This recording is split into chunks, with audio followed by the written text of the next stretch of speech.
one of the most important things about concrete is that there's a huge trust factor. You're selling a product that's not going to fail. You can imagine any structure in New York, right? The rate at which people build in New York is beyond comprehension. I mean, you're talking about flipping forms every 2 to 3 days. But if you have a mistake, and the thing with concrete is you test, and you're actually testing for its compressive strength at 28 days. That's kind of the standard. But in New York, you're actually more worried about the strength at 1 or 2 days so you can get to the next story up. Well, if you screw up on 2 or 3 stories down and that's not getting to the right compressive strength, well, guess what? Come back, you remove that stuff and start again. Well, that's going to kill you. Hey climbers, welcome back to another episode of Climb by VSC. I'm your host, Jay Kapoor, general partner of VSC Ventures and co-host of Climb. Every week on this show, I host founders, investors, and industry experts who are building and scaling companies that are going to change the future of climate change. So today, I'm thrilled to have actually one of our portfolio founders, Alex Hall, who's co-founder and CEO of Concrete AI. And they've created a generative AI platform that analyzes and optimizes the formulation of concrete mixes, saving manufacturers and the broader construction industry time, cost, and carbon emissions. So our fund invested in Concrete AI in November, I think. And I wanted Alex to join us to demystify the world of concrete, which is all around us, but we don't really think about it that often. So lots for us to dig into. Alex, I just want to start by saying thank you for joining me on the show. Oh, awesome and appropriate that we're in the concrete jungle of America. Yeah, exactly, right? Talk about being no more than 2 feet from concrete at any given time if you're here in the city of New York. Absolutely. Well, listen, before we dive into your background, which is so fascinating, obviously I've gotten to know you over the last 6 months or so. I wanted to cover actually what is concrete? Sure. So concrete is the second most consumed product on the planet after water. It is billions and billions of tons of this product are made every year. But fundamentally, it's really a combination of materials and typically 5 different things. So the first are what are known as cementitious materials. So cement, and then products that you can substitute cement for. So these are typically fly ash, which is the residue from power stations, coal-fired power stations, which also have cement-like properties, and then slagman, which is a residue from the steelmaking process. You then have aggregates, which are rocks, small stones, those kind of things, and then sand, same kind of product, which is about 80% by mass. Chemical admixtures, and then water. Yeah. And that's it. That's really fundamentally all you're ever going to find. You may find things like fibers, etc., but in the main, those are the products that are there. Cement is anywhere between 10 and 15% by mass. That's the cementitious. It's anywhere up to 50% of the cost. Wow. It's anywhere up to 95% of the embodied carbon. So that's the really important thing to understand. Cement is the key ingredient in concrete. It's a binding agent fundamentally, and it's produced by mining limestone. You take this limestone, you crush it down into a powder like talc, send it through a heating process, turn it into a lava, and then this product comes out of the end called clinker. Yeah. Grind the clinker up, turn it into this powder again, which then becomes cement. Along the way, you've lost about half the mass through as CO2 when you turn it from the solid into the liquid, and then about the same amount of energy to convert that is also liberated as CO2. So that's the glue that's holding all of those other aggregates and rocks and gravel absolutely. And everything together. Absolutely. So that's why it's so critical to have cement in the process, but it's also the most carbon emitting. Absolutely. And for as bad as it sounds, concrete's probably uniquely responsible for extension of human life, the transport infrastructure we have, the fact that shelter is relatively cheap. We're 8 billion people on the planet. We wouldn't be here without concrete. Yeah. So we're not here to demonize the concrete industry for sure. No, it's an important part of what we do. I think I'm glad you sort of laid that out because it's somewhere like 8% of global emissions, right? So that was the latest number that came out, which is bigger than shipping, bigger than aviation. 3 times bigger than aviation. That's crazy to me. Because there's so much focus on Taylor Swift's flight from Japan to the Super Bowl, but we don't talk about the building that she's in that day. Oh no, I totally agree. I mean, I'm in the middle of a LinkedIn war at the moment with about this exact subject. The elites. Well, yeah, absolutely. The 1% of the planet generates 16% of the CO2, whether you believe the math or not. The reality is that the other 5-6 are from industrial emissions and cars, etc. and products like cement. So, sure, the 1% need to do a better job. We all know that. They know that, and they better damn do it. I'm sure it's going to happen. But the reality is this is a problem we all have to address. Yeah, and as an industry, I'm probably not breaking any news here. We as a world are consuming more concrete than we ever have before. Yeah, and look, I mean, it's kind of the same thing with energy, right? As more people of lower income into mid income, folks tend to consume more. They consume more energy, and guess what? They need to drive further, work, etc. They need more shelter, and it's just a reality. Have a look where the population demand is coming from. The global south is not going away, and the reality is, every single cement manufacturer in the world. I mean, you're looking at compound average growth of probably around 5% through 2050. So it's not going away. We have a population demand. It doesn't matter who you listen to. We're probably 1.5, 2 billion people away from maxing out on population. Yeah. So in terms of the U.S. Concrete industry compared to, let's say, what they used to call the BRICS, right? Brazil, Russia, India, China. What percentage is the U.S. and then in some of those other countries, what mix are they? Great question. So as countries developed, you get to a point you totally plateau, right? So in the U.S. we consume 120 million tons of cement annually. Yeah. The BRICS got to be north of 3.2 billion. And then that doesn't even capture the Middle East, where we've seen or Europe. Yeah. No. Wow. Okay. So the U.S. is a I'm not fraction, but it's a small percentage. We're literally probably a 25th of what China consumes in a year. Yeah. I mean, it's just phenomenal, the difference in the size of the markets, and again, it's kind of interesting again, because when you look at population and density of cubic yards of concrete per capita, I mean, China's just so far ahead. It's incredible. Yeah. So let's talk about your background then. So we covered, kind of aggregates. There's what goes into the actual concrete. You've worked up and down that value chain. How did you find yourself in this industry? And then what have been some of the roles that you've had across your companies?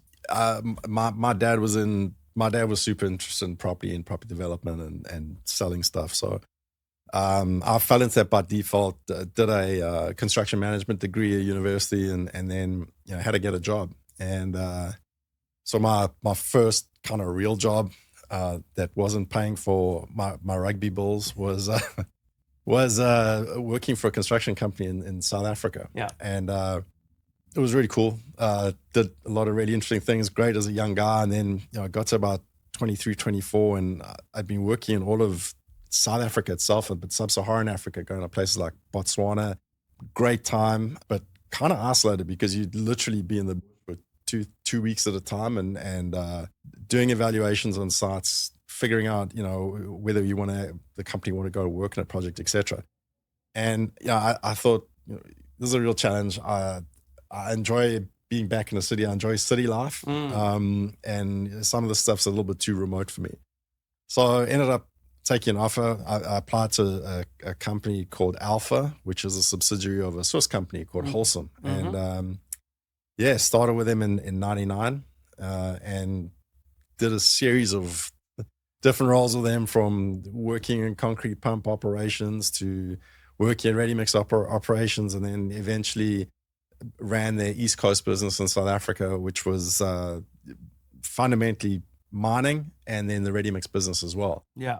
Holcim then purchased a company in the US in 2006. I was transferred in early 2007 to come run some of the Midwest operations, aggregate and ready-mix as well.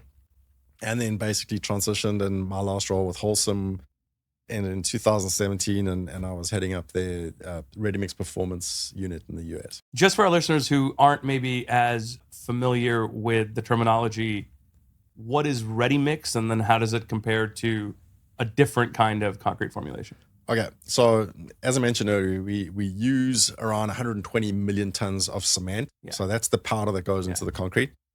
Ready-mix probably consumes somewhere around 90 or 75% of that total volume. So ready-mix is concrete that is made at one location and delivered to another. Yeah. So folks will be really familiar with, they call them cement trucks, but it's the truck with the drum in the back. It's actually a concrete mixer, but whatever. Yeah, that's exactly what you need to think about when you think about ready mix. So this is the product that is typically prepared at one location. It can be mixed at that location and then put into the truck. But in many cases in the US, we actually use the truck as a mixing unit, not just an agitation unit. And the mix is actually, made into the product en route to the site. So that is ready mix. The other really big application of concrete is what we call precast. And so these would be forms that are actually made from molds at a separate location. They then harden on that site, and the finished product is actually then delivered to the site. Like a pillar or a tube or something like that, Well, right? think more of like a concrete block or something like that, or a manhole, something like that. Those kind of preformed casts. The big difference between that kind of business and the ready mix business, the ready mix is always sold in volume. So it's not sold in mass. No one cares about the mass. Well, of course you care about the mass because you don't want it to be too heavy to deliver, but it's always sold to fill a shape. Yep. And that's one of the real, beauties of concrete is that you sell it by volume, goes to a construction site, and you fill the form that it's meant to fill. Yep. And that's really how it gets made. That's how it gets produced by volume. And so you were in the ready mix business for 16 plus years. Yeah. Right, and then you kind of went upstream as well. You started working with aggregates. No. So I was working concurrently for about 10 years in the aggregate business. Oh, really? So, okay, so you're working on both. Yeah, no, and there's a lot of method behind that madness. What actually happens is, and Holcim is the biggest manufacturer of cement in the world. Okay? Right. They also have aggregate businesses. But, what you're trying to do is you want to make use of vertical integration. And so basically you have an upstream business, which is the supplier of the key product. In our case, it was aggregate.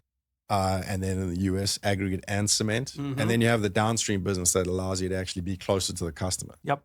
So that's what you do. And ultimately one of the benefits of running both businesses is that you get to figure out how much of the product you can consume internally. Yep. And get to change your upstream configurations from an aggregate production perspective to suit the downstream business. And in some sense, vice versa, how to figure out how to consume the upstream products.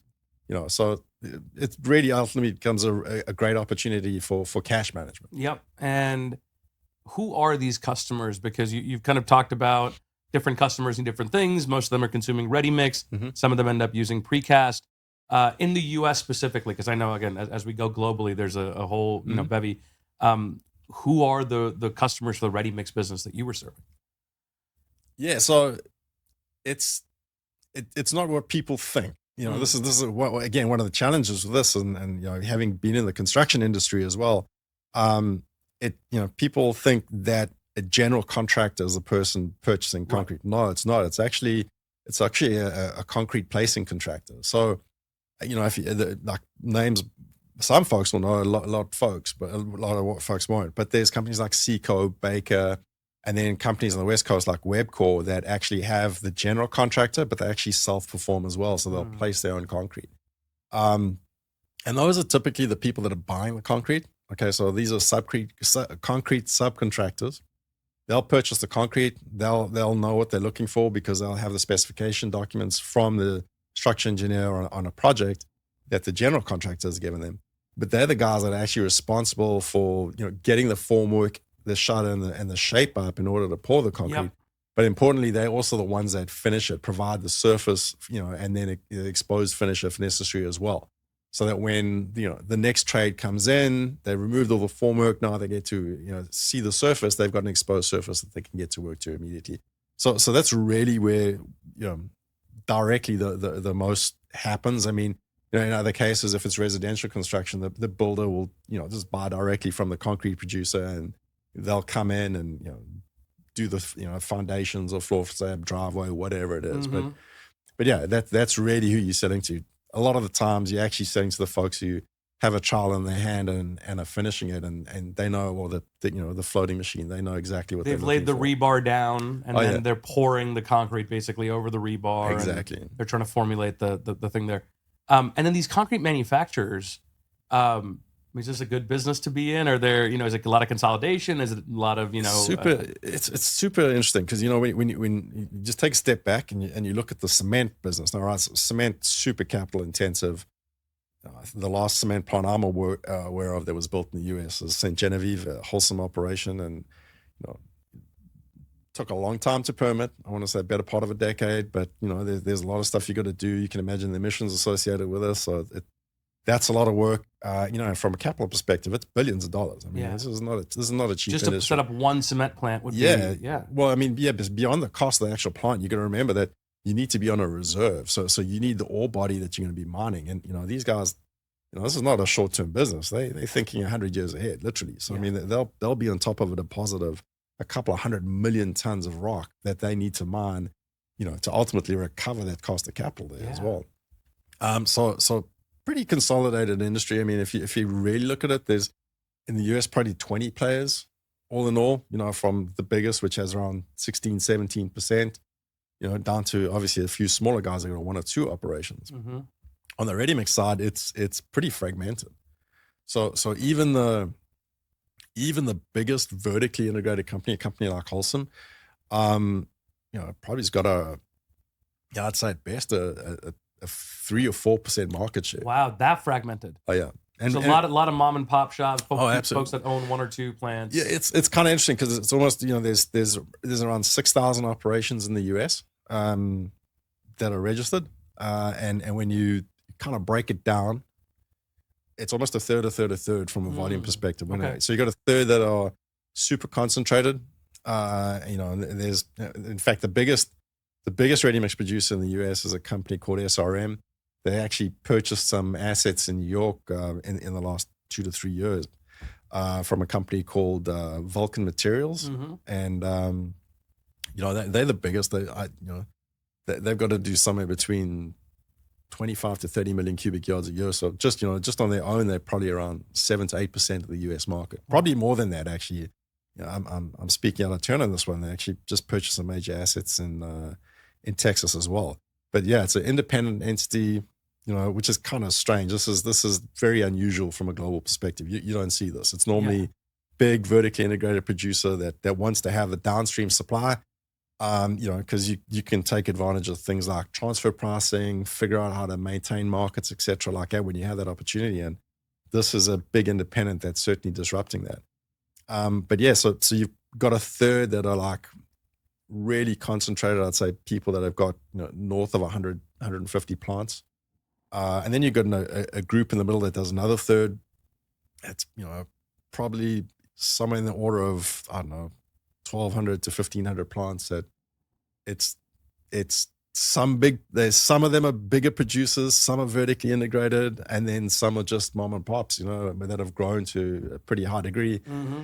And then the rest are anywhere from 1 to 5 plant operations and very local, community driven. When I say community driven, the people that buy the concrete literally know the people that are making it. So it's like it's when I say family business. It's a wrong kind of thing. Old boys club, right? Everybody kind of knows each other, and I mean, and again, I think it's a relationship business. Yeah, it really is. And one of the most important things about concrete is that there's a huge trust factor.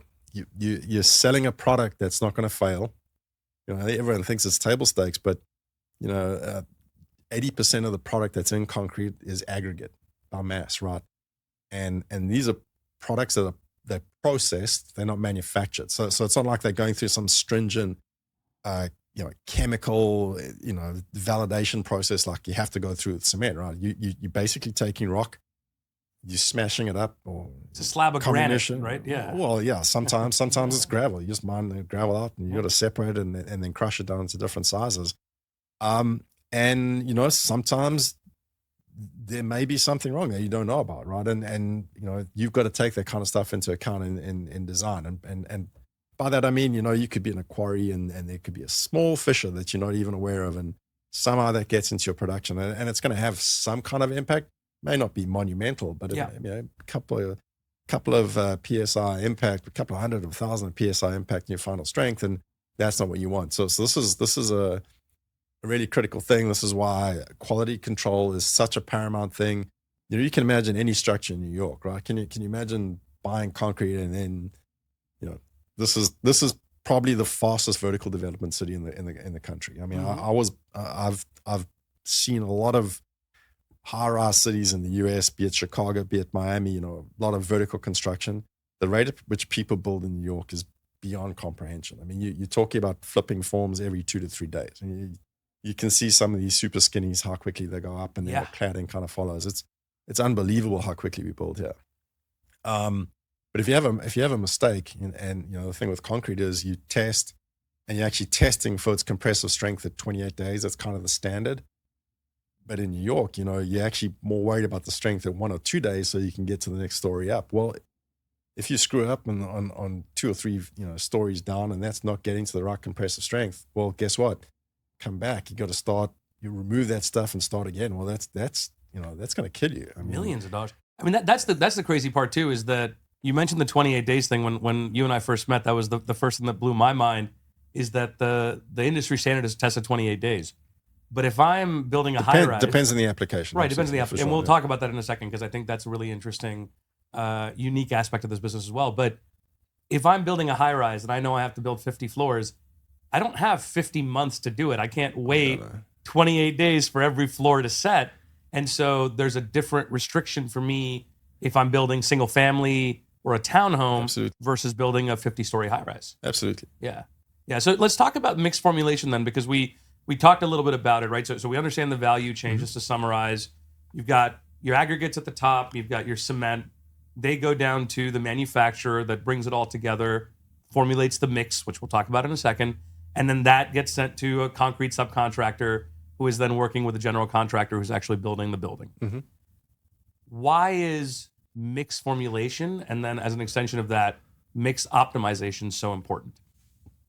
Okay, so if we just back up a second. So you got 6,000 operations in the US, right? Yeah. But if you look at a typical ready mix operation that supplies more than 10 customers over the course of a year, you're probably going to find a minimum of 300 to 400 unique formulations.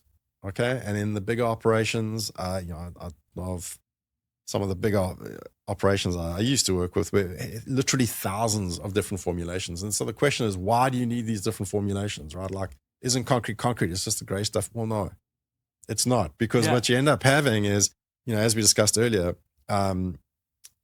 every different structural member in a building has got different engineering properties. What do I mean by that? Well, think of a column, right? So a column is just basically a slender beam that supports a vertical load. Okay. That has one set of engineering properties, right? You need it to be really, really strong in tension, not as much in compression. Then you have a beam, which is the member that would sit, say, between 2 columns, and maybe it's got a point load right in the middle, right? So it bows at the bottom. Well, that's a different type of concrete. You need a different type of strength, and in that case, that's where you'd find the reinforcing, for example, because in a beam, the reinforcing sits in the bottom of the concrete. Mm-hmm. Because concrete is really strong in compression, it's not that strong in tension. Okay, so you load the beam, the tensile force is in the middle on the bottom, and that's why the rebar is there, to take up that tensile force. So your concrete configuration is different. And so what does that mean? Well, I maybe have a little bit more cement as a ratio in the column, because I actually want the column to get to a higher early strength. Yep. So that I can actually put the beam in place. So I need that concrete to be at a strength of 4,000 PSI within 24 hours. That beam, I know it's going to be up there for a while before I put any load on it. I don't need that kind of strength there immediately. Maybe I post-tension it, so I do want to do that. So, and really, it's all about the application. It's the same thing, like a curb. Why does a curb need to be at an early strength on the side of the road relatively quickly? Well, it's probably going to see some kind of an impact sooner, so you want that strength to get up earlier. A driveway, you're not going to drive on it for 7 days. It's going to be blocked off, so you don't need it to be at 4,000. And why not just go the maximum strength, maximum PSI strength for every single thing you're building? Because the fundamental thing that gives you the most strength is cement. So in other words, the higher the ratio of cement to the other products, stronger it's ultimately going to be. Right. It's going to max out at some point. I mean, you probably don't want to get to 70,000 psi. That's no one needs that, right? Yeah. But that's the whole idea, is that when you design and you create a concrete mix design, what you're trying to do is get your concrete to a number that has got the optimal amount of cement, specifically, from a cost perspective, typically, but obviously from an embodied carbon perspective, to get to a design strength that allows you to meet the engineering requirements of that application. Yep. So you want to optimize for the need, so you're not going to make your sidewalk as strong as you're going to make your column or your beam, right? Because that's over-engineered. It's too much cement. It's more cost. Right. It's more carbon. Exactly. And the example of the column is an interesting one, right? Because, again, New York's kind of unique, but time value of money, you might as well over-engineer the column and get the thing up as quickly as possible, get its strength, not have any challenge, and get the thing up, because, relatively speaking, that's not that much of a cost compared to the cost of holding that property. Yeah, that's a good point, right? The longer you sit there on a project, labor costs and union costs and all this stuff just adds up. Exactly. Yeah. But at the same time, why waste? Yeah. There's still a huge opportunity within that. Why does the industry care about this now? You've been in it 20, 25 years. People have been doing things a certain way. What has prompted the interest in really thinking about mix optimization and better design engineering? It's always been something that's been on people's mind. I think the reality is that new technologies allow us to address it differently. Okay. Historically, it's been experimental. I can't think of a different word for it. I mean, we take products, test them, put together formulations, do a test in the laboratory, validate that it works, and then put it out into production. What you're starting to see now is how we can use specifically different types of artificial intelligence and modeling within that context of, different types of models, to start predicting how things are going to happen. And once you can start predicting, then you can start using different applications to start saying, okay, what if scenarios? And that's where the Gen AI actually comes in to say, okay, that's what you have available. What can you do with it? Mm-hmm. Given these constraints, is there an outcome that's optimal? And that's really what AI does. Is it, in this context, it provides us massive opportunity to do data processing at speeds that haven't existed before. Yeah, which is awesome, but it can't happen on its own. And this is kind of the challenge, and it's part of the initial reluctance of the industry, is that there's, as smart as AI is, it's not a substitute for human judgment. Mm. Okay. And that judgment is born out of years of experience. And as smart as AI is, it doesn't know exactly, a batchman and flushing that's sending a load down to Soho for a flooring contractor that wants this kind of a slump. And he knows exactly how much ash he wants in his mix. AI is not going to know that, right? And that's kind of the relationship part of concrete that AI will never get. It just doesn't know at a human level that kind of stuff, and that's an important element that we've introduced into our software as well, and to figure out exactly how we can try and control for that, but give that flexibility still, and use that human judgment element to make sure that it's not seen as just kind of a standalone, AI said go and do this. That's not going to work. This is still a people business. So Alex, that's actually a great segue to talk about Concrete AI and the Concrete Copilot. You guys had a big announcement at the end of January around World of Concrete. What is Concrete AI doing today? And what is the problem you're hoping to solve for your customers? Yeah, thanks for this opportunity, because the whole this idea was born in, like, I'd say middle of 2016. I was working with Wholesome, and I'd come across a guy at UCLA called Gaurav Sant. Really fascinating individual. He's one of the other co-founders, and he was a bit of a segue on this one. He was holding up a cylinder. I remember it was middle of March. I was reading a Ray Kurzweil blog, and it said something like the future of concrete. And here's this guy holding up this little cylinder. What the hell is this? And it looked like a filter. it turned out to be concrete that had been made from exposure to CO2. Mm-hmm. And I'm going, well, hang on a second, there's something really interesting here. Literally within 2 days, I'm on a plane, get hold of him. I'm visiting him at UCLA, and long story short, this thing turned out to be a product called Carbon Built. It ended up winning the X Prize in 2021. I was lucky. I got to invest in that thing, and I'm just super intrigued with what they were thinking and how it was going about. But fundamentally, this thing, it's a precast application. You expose it to CO2 for a period, and it absorbs like a ridiculous amount. I want to say like 70% of the CO2 that's exposed to in a concrete block, a couple of pounds, gets absorbed every time it gets exposed to this product. Anyway, that fascinated me, and then the conversation started going around. Well, what else are you guys doing?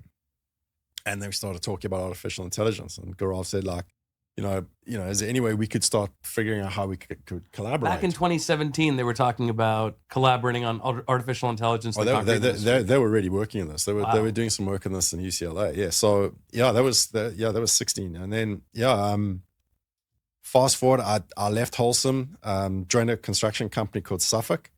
The owner of that company is like a really forward-thinking guy, and I explained what was going on. He was super excited. So he said, how do we stay involved with this? So UCLA formed this consortium called Transcend. So Suffolk put some money into that. I was the advisor onto that group, and carried on working with Gaurav. Saw where this thing was going, and it really became obvious to me that I still had my cost hat on. I wasn't only thinking about the environment, but obviously the opportunity was from an environmental perspective. The reason I was thinking about it that way is because, I think in order to gain the trust of an industry, you've got to be able to demonstrate economic value. It's all good things. Oh, great, I can save you carbon. Well, how's that helping me? And at the end of the day, it's not a huge margin industry. Ready mix at best is probably 10% in the US. Anyone that's doing it more than 10% EBIT is doing really, really well.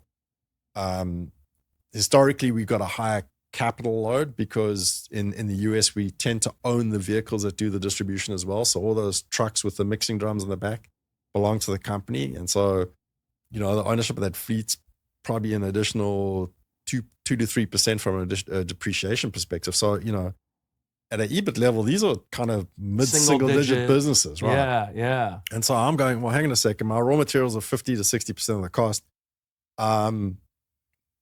If I can find a way to save using the artificial intelligence, give the guys, a product that's still going to perform same engineering capabilities, but there's a cost benefit, why not? There's got to be some opportunity. Oh, and by the way, if I'm doing that and saving the cement, I'm probably doing some good on the carbon side of things. Let's figure out where this goes to. And that's where the conversation ended up developing to.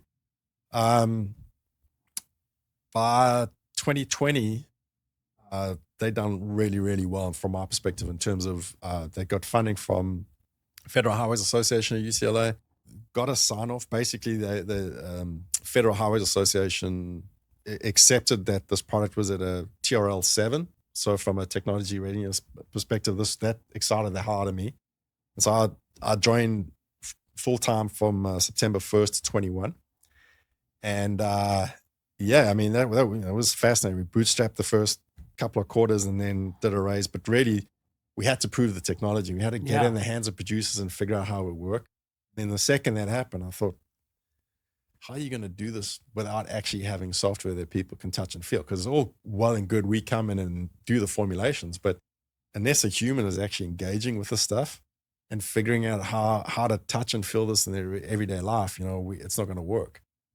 And so, that's the genesis. That's kind of how we got going. And long story short, we did an initial raise and used that funding to get the license from UCLA. There's this very specific elements around the software that we have to license. So we have a global license agreement from them. But while we started doing this, we started seeing that there's some really critical elements within the modeling techniques that we were using that are absolutely proprietary. And so we quickly moved those into a separate patent patent's just been issued in October, which is awesome. That took us 18 months. Not cheap, but definitely worth it.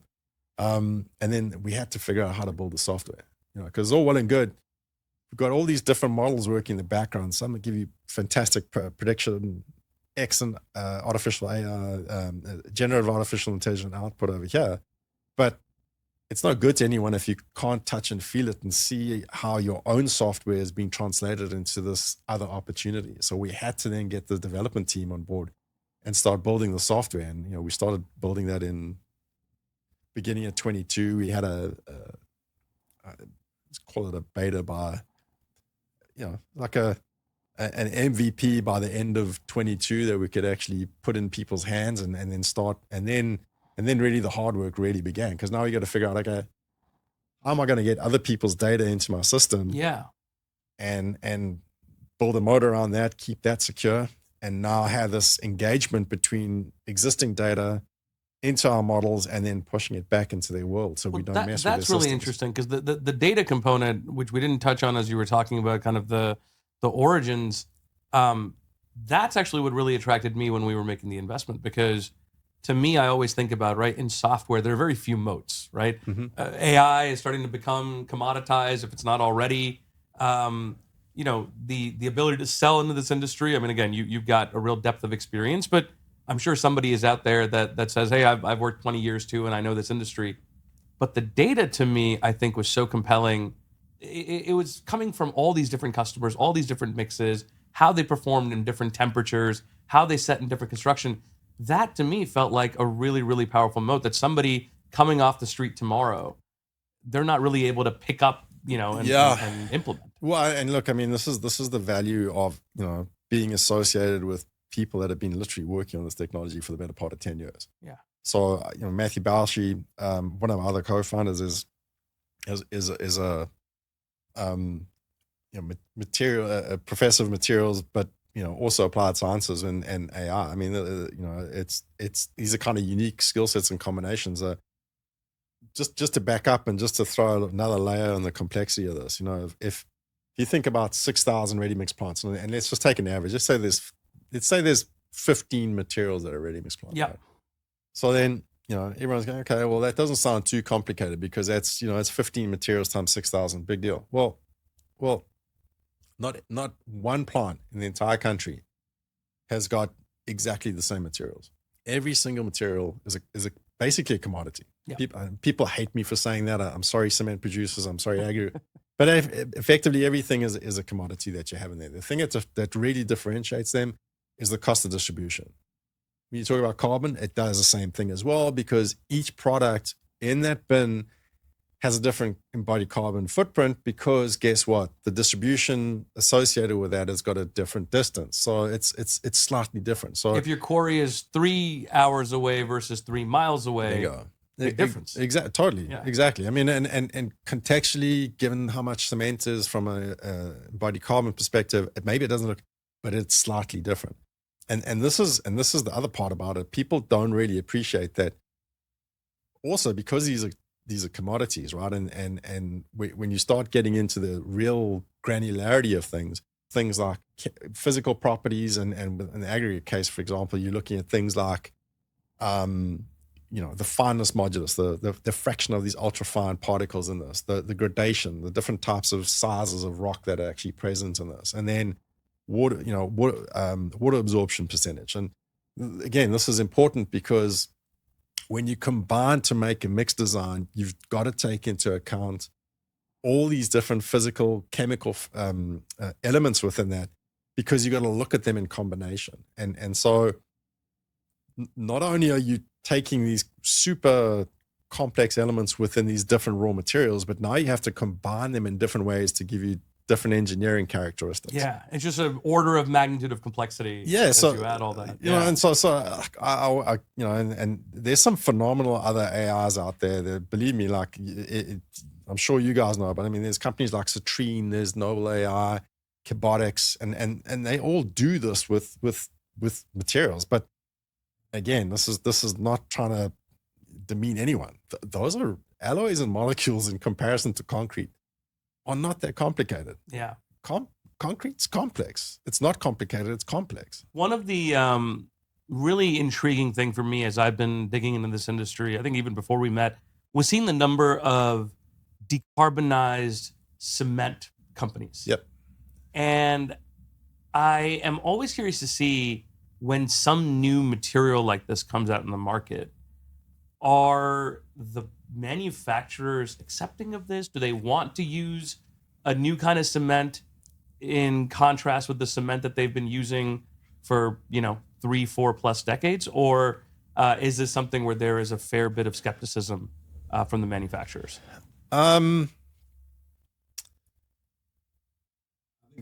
There should be skepticism, number one. There should be. Yeah, no, for sure. Because again, this is about validation, right? Like you can't just go from product A to product B overnight and all of a sudden it's going to be a substitute. One of the challenges you have, and it goes back to everything a cement operation or cement plant has to go through in order to greenfield the plant. So just use that last Wholesome operation as an example. I mean, you're talking about a greenfield operation that, honestly, probably took 15 years to plan, to construct, to get this thing up and running, and needs to conform with a gazillion ordinances. The EPA is really rigid in terms of what they're looking for and they're rightly so, to do this from a emissions perspective. But these industries have crossed every T, dotted every I to get that thing in place. And they are able to produce, 4.5 million tons of clinker. Okay. And then, once you add, things like slag or fly ash or, other products into that, maybe that's like 5 million tons of cement a year. Well, you can make a hell of a lot of concrete with that. Okay. The problem with all these, not the problem, the reality with all these products that are coming online, and there's some phenomenal products that are coming online. I mean, you can, company out west called Forterra, the Sublime up in Boston or Massachusetts, Weymouth, that's coming online. Phenomenal products. The challenge you got is it's not immediately deployable. You've got to prove the stuff. You've got to prove it. And honestly, to do that at scale, I mean, the thing is, the capital out there from a hardware investment perspective, people are not shying away from it. People are throwing money at this. There's hundreds of billions of dollars out there that are going into these industries. I think, the challenge you have is to substitute any significant volume at scale. Man, I think we're probably close to a decade out. Yeah, that's the craziest thing to me, is that there is that much capital out there, but the sales cycles for these folks to actually get this into production and the volume they would need to say, hey, we're going to use this on a job and we're going to deploy it in this way, and then trust, right? We're going to trust that if we're going to put this into a column inside of a high rise, that we are not going to be exposing ourselves to undue liability. I can see it from the perspective of the manufacturer or even the contractor who's just like, it's not worth it. Yeah. I mean, look, what's the incentive is always going to be the question. Yeah, right? sure. I think I could see it happening if you're getting it at an equivalent cost, which is going to be a real challenge. I think just looking at these products and a lot of different technologies being applied. I mean, there's a range of different technologies that are look viable. I mean, just seeing them at scale is going to be interesting to see what that looks like from a deployment perspective, because that cost of capital potentially could be more than a cement operation. Yeah. I don't know. And so how does that translate into a product that is economically viable? I think, my opinion, I think those kind of things are going to take off in Europe a lot quicker than they may here, fundamentally because I think the carbon economy seems to be more developed, in my opinion there. I mean, my metric is, you're going to get, $29.78 for an offset in California today. You're going to get €90 for the same thing. Yeah. Okay. So, all right. That's already making me think, well, there's something there, but there's also a tax reality there from a carbon taxation perspective. And I think that kind of is economic incentive for those operations to be more viable in those kind of markets. Yeah, who knows? I mean, I'm super excited about it. Again, this is something that's happy for us. We supply agnostic. I don't care. If there's enough data about your product, we can apply it to our models and show a producer how it could work for them. So, more of these things that happen, all the They're power. potential partners for you. This is not an Absolutely. either or. Oh, no, right? no, Yeah, no. yeah. Absolutely. I mean, we want to, we're like an independent verifier. And I mean, at the end of the day, we can help demonstrate the efficacy of something using our technology. And that's I'm excited about all these things. Bring them on. And we think it's awesome. So as I understand it, the manufacturer uses concrete AI. They say, here are the 15 or so materials that I'm using. And then do they feed in the customer specs where they say the customer is building this concrete AI, tell me what I should be using? So how it actually works is, we connect into what are known as the quality control systems. And sometimes we can do this directly. Sometimes we have APIs. We actually have an API with a software system called Quadrel that they provided to us. Quadrel's probably got a 25% share in North America of concrete and concrete quality systems. So we're actually able to get a lot of data around the underlying raw materials. So that's kind of the beginning. You start at a plant level. Let's say there's 20 materials. You get all the underlying data around these different elements. And we then also are able to look at the different mix formulations and, various data that's associated with different test results, that are linked back to those different products. We then obviously feed these into our models. Our one set of models allow us to predict the performance of those things. So we can actually, beyond going on a like an individual basis, we can show them an aggregated basis. This is really where your product is right now. This is how it's performing, and you can figure out what you want to do from here. The second set of models are then totally generative. Okay, and so they can look at that same formulation and say, okay, hang on. Here are the engineering requirements. We call them constraints. So let's say it's a driveway. Okay, so it's just a simple driveway. They want this thing to be at 5,000 psi within 28 days, and they want to get a decent finish on it. And let's say they're looking for a workability factor on this one curve, and they want it to have a slump of say 4 inches. So slump is the measure. So when you get concrete, right? When you buy it, you're buying two things. You're buying this volume, but you're also buying a time slot from a producer, right? So when that product gets to your job site, what you want to understand is, how workable is it going to be when it gets there? Because it's still when you get there, it's elastic. It's been rolling in the truck for a couple of hours, but it's a liquid that's coming out. Yeah. And so when that liquid comes, after a certain point in time, it's going to set, and now I'm going to finish it and give it a surface. So these are all different elements that are now contained in this mix design, right? These are different things that a client is specifically looking for. There may be other factors that they want to be in. So in certain areas, Chicago is a great example. Chicago is limestone around it, mainly sedimentary rock. It's not like, the East Coast, you go up north, everything's like granitic and it's really hard, competent rock.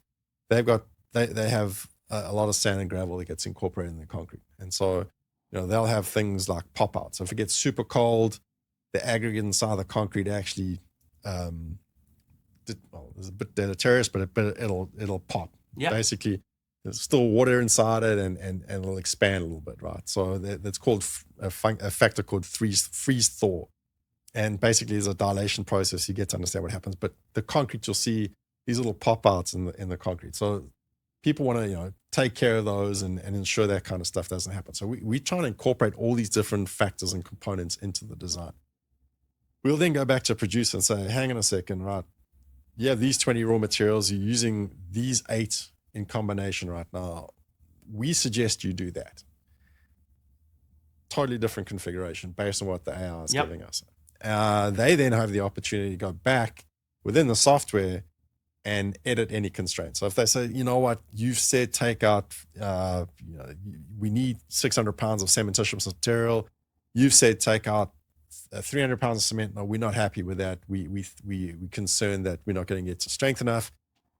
Limit the amount of cement you can take out. So maybe only take out 150. Yep. Great, no problem.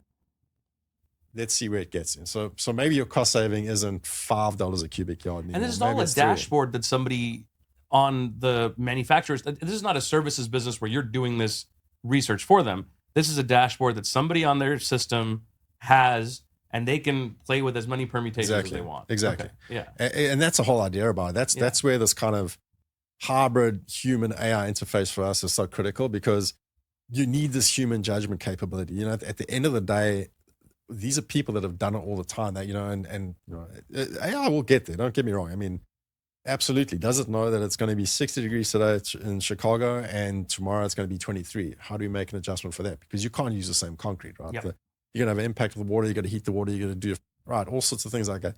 Those things will come. The reality is right now, you need to be able to apply those elements of human judgment in order to keep your customer happy.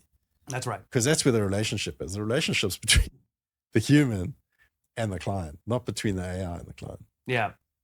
So this seems kind of inevitable to me, right?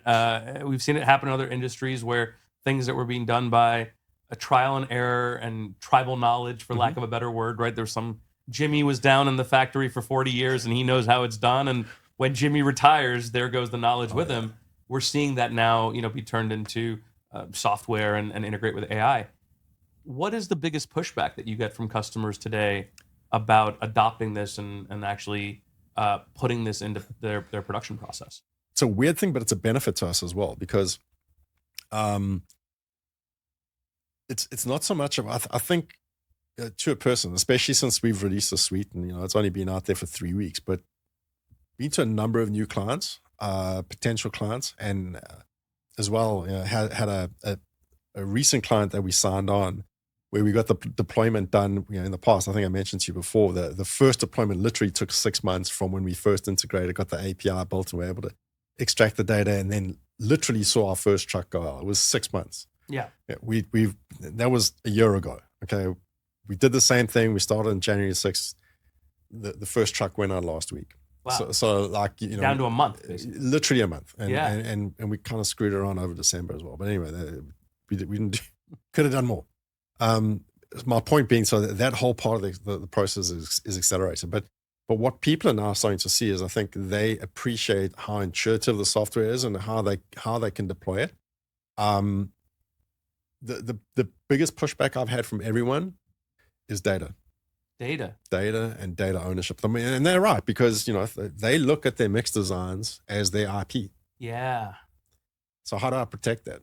One of the first pilots we did, a large vertically integrated producer, and we were certain they were going to be the first guys that came on board. But one of the caveats was that they had to invest. And, you know, it was like, it could have been great, because we literally would have been great. Subscription model would have had cash or like come in.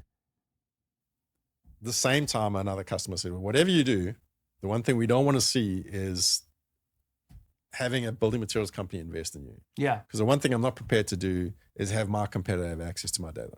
Wow. Yeah. And as much as we want to put it out there, hey, look, we're going to silo it, you know, firewall, no way they're going to see it.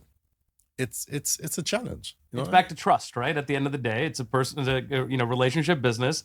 And if they see one of their competitors on your cap table, no, thank you. Well, it's, you know, and look, I mean, I've been there. I understand what it's like when you operate a vertically integrated business.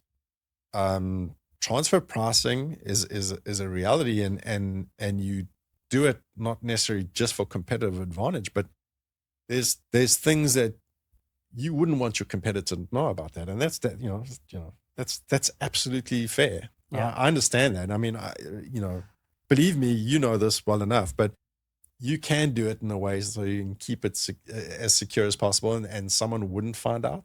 Yeah. But I mean, again, it's not always the reality of something; it's how something looks. Yeah.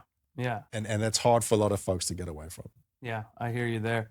We didn't talk too much about your journey as an entrepreneur. One of the things that I love about the kind of companies that we invest in, it is a lot of, quote, first-time founders, folks that are coming from 20 years in management, running, big organizations, but, running now a business where they have to go raise a seed round or, manage a small team. What's that experience been like for you? And is there something now being, where you are today that you wish you would have done sooner on this kind of entrepreneurial journey? I probably wish I'd done this earlier. Really? Yeah. Okay. Yeah. I'm 52. So it's like, I feel like some days I already feel 52. Like I wake up, how do I do this? But no, it's, need energy. Hey, I tell you what, because you get beaten down a lot. Like it's, I'd say in the last year, especially, just two totally different environments from a capital perspective, and getting into these markets and seeing who's, what people are prepared to value businesses at. How do how accessible cash is. It's two totally different worlds. It's like, seriously, the spigots got turned off big time. Yeah. And, but it's good because it really provides you with a challenge to understand, listen, how am I going to really demonstrate value? And, for me, the focus has been on make sure that first customer really is interested and keeps coming back, and how do they see there's more value? And I mean, we've had that. We've got at this point, we extended our contract with Prairie Materials, who's our first commercial customer. They're going big. We're going to see a big pickup in what they're getting. I mean, it's been a very proactive opportunity for us, and done. Yeah. And they're like kind of almost like a design partner in a way sometimes, right? With the feedback they're giving you.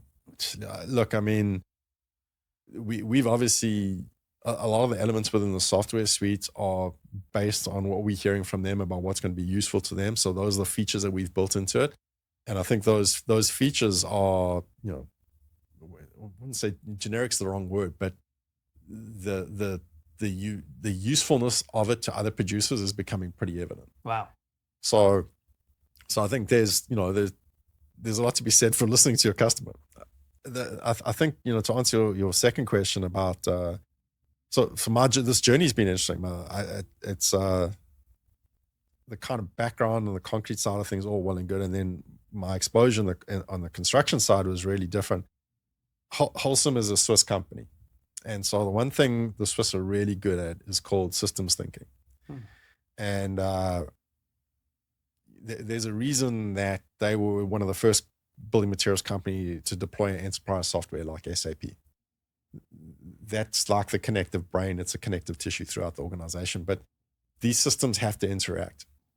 And I had the opportunity in my last role with Suffolk, which is a construction company that does a lot of work in New York. And so I'm happy to be on Lafayette. We did a lot of work at NYU. It was good. Oh, wow. But yeah, just to also have the opportunity to apply that kind of thinking. And then one of the things that's been super exciting for me coming into this world and being in the startup environment, and I'm not sure, and this is going to sound really ridiculous, but I'm not sure how many folks running startups or starting with startups appreciate how awesome it is to be in this environment that is so geared for startups in the US. Like, just stupid example, sure.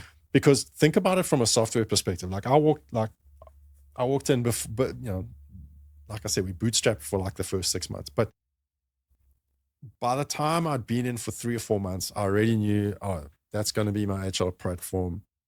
That's going to be how I'm going to manage my accounts. That's how I'm going to be handling expense. All this kind of stuff was available because of the startup infrastructure that's out there. Yeah. So whether it's Gusto or QuickBooks or this or that, all these different things that like fit in to help a small business get off the ground, it's all kind of startup mentality. And then if you take the step back and say, okay, hang on a second, how am I going to get these things to work? And then you see, hang on, these you have all these linkages and all the opportunity to kind of pull this together. So by the time you actually hire your first person and pay your first paycheck, all this stuff is actually ready to go and integrate. And I'm sure a lot of guys, geez, that's just how it should be. It's actually not how it should be. Yeah. I did this, not anything similar to this, but my mom was really entrepreneurial, and I tried to initiate a few things through another business we tried to start in 2006. And it was so complicated because there was none of this kind of support that exists today. Yeah. And I think this is really one of the real benefits of living in a connected age that we're in, because this kind of stuff is super easy. Biggest lesson for me, especially with our seed round, you got to you got to tap those folks for way more than the check, because the check is nothing. Well, let's talk more. Let's talk more about that, because I feel like VCs are really good at marketing and selling, and they talk about value, and then not all of them are able to provide. So I'd love to hear, a founder's perspective on how you tap them for more than just capital. Can I use you guys as an example? Please, sure. I'm gonna come back to you, because that was seed. I'm thinking even like with us it was pre-seed, right? Yeah. And in our pre-seed, honestly, not a lot of direct VC investment. Most of it was family office and individuals. But even then, the individuals that that invested, each one of them had a different characteristic that we could really tap. Like obviously one had been involved in the industry, so you can get a bit of insight into him from his perspective. But one guy, for example, gave us access through his foundation to a software suite that we use called monday.com. Right? So we basically free access to that for the first year. It doesn't sound like a lot, but even from a BD pipeline perspective, it was super helpful for us to be all able to collaborate on one platform and have a look at that through that. Another guy had industry contacts that we could leverage to help us get a pilot. Okay, so it's. I remember I mentioned the guy from the company stuff. Like the one thing he always said to me, all of us said, "There's nothing more important than a relationship." And the check's one thing, the relationship is something else. And if you have a good enough relationship with them, you can actually ask, "Do you mind making that introduction to so and so?" Yes, it's obviously going to benefit you, because I'm going to help grow that check at some point in the future, and give you whatever the valuation is, but I need that introduction to do that. And I think you can't be shy to tap into that stuff. And then obviously, now that we're into this round, I think, timing couldn't have been better, because from a marketing perspective and the association we have with you guys and VSC and obviously Vijay and his crew, we could not be happier, because yes, obviously the investment's phenomenal, but I think the return we're getting from the exposure, and not just so much, obviously the exposure is awesome, and introduction to all these different folks that allow us to get the message out a lot better. But I think it's also been very powerful in terms of aligning the organization internally to, kind of validate what that North Star is, right? And it's really pushing everybody to make sure that not only is the message consistent, but the delivery is consistent, and probably more important than not, people are really clear about what to say no to. Yeah. And I don't think there's anything more important in a startup than being able to say no. And it's hard sometimes. Like, you want to make everyone happy. If you really know what you want to do, and this is what you want to achieve, you've got to have the courage or conviction to say, you know what, love the idea, not right now, maybe we're going to come back to it, but it's a hard no for now. Yeah. I tell folks this all the time, and I'm so thrilled to hear you say it. Your most valuable resource in a startup is not money, it's time. And I think everybody thinks, hey, if I get the capital, what are you buying with the capital? You're buying resources to get better leverage out of your time, so you move faster, so you realize faster. And ultimately, you're so right. The CEO's time is, CEO or founder, anybody, right? Anybody inside your early organization, your first 10 employees, their time is so valuable that a bad hire, a bad strategic direction, a bad customer, just choose it up. And if you can tap your network, your investors, to get the inverse and actually get better leverage on your time, I tend to think that's actually the biggest value. Totally agree. 100%. Yeah. Maybe we'll leave it there, Alex. This has been a really wonderful conversation. I'm so glad that we got to do a real deep dive on how the things around us get built. I continue to see a tremendous amount of excitement for both the investor community, but I think people at large understanding the carbon impact of the world around us. And I am so confident that Concrete AI is going to be a part of that future. So I'm so happy to have you. Well, I think there's some really fun news coming up. We got to really. I saw Vijay's in India. So one of the good things is we're going to be in India in 2 weeks' time. Yeah. So end of the month, we're at a trade show called Camtech. And one of the other good things is that we're actually going to be going out to a major construction site where one of the largest fast-moving consumer good companies has invited us to come have a look at this project and see what we can do to help them out from a sustainability perspective. So really interesting, some big opportunities in India as well from a customer perspective. I mean, India is really the market we're interested in. Working with one of the largest cement producers there currently, who also happens to be one of the largest ready-mix producers. And so, yeah, we're hoping to be in that part of the world before the end of this year. It's going to be awesome. That's really exciting. Alex, thank you so much for joining me on the show. Anytime. Thank you. Well, that's it for this week's episode of Climb by VSC. Thank you so much for watching and listening. My thanks to my guest, Alex Hull from Concrete AI, for joining me on the show today. Hey, did you know that you can watch as well as listen to every episode of Climb? Head on over to YouTube to watch episodes every week and clips every single day. We got a ton of those. You can also find us on Spotify, Apple, or wherever you listen to your podcasts. If you really like this episode, we'd love for you to leave us a 5-star review. And if you love this episode, please suggest a guest to us. We'd love to have him on the show. Well, that's all for now. Thank you so much for listening and watching to Climb. We'll see you next week.